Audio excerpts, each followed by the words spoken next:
ipapaganda ko na lang tong frustrations ko sa BPI, guys. Kasi tumawag ako sa BPI ngayong umaga, guys, regarding doon sa sa payment ko na parang hindi na post nila sa yung sa April payment ko. Tumawag ako kasi nga palaging nagre-remind sa akin si BPI na meron akong past due. Nagbayad naman ako ng ng amounting 3,000 noong April 23 at 10:28 AM, guys. Oo.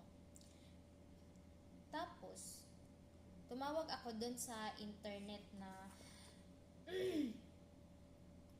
parang ano bang tawag dito? Nakaka-frustrate na kasi, guys. Yan, hindi ko na makita.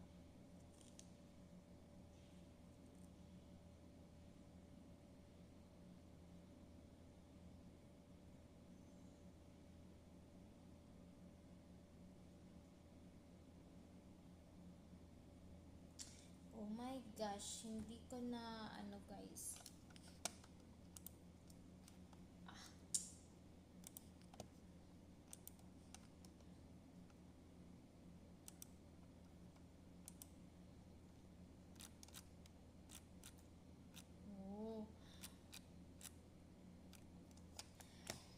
Doon sa internet na may speak to a phone banker. So, sinagot naman nila ako, guys. And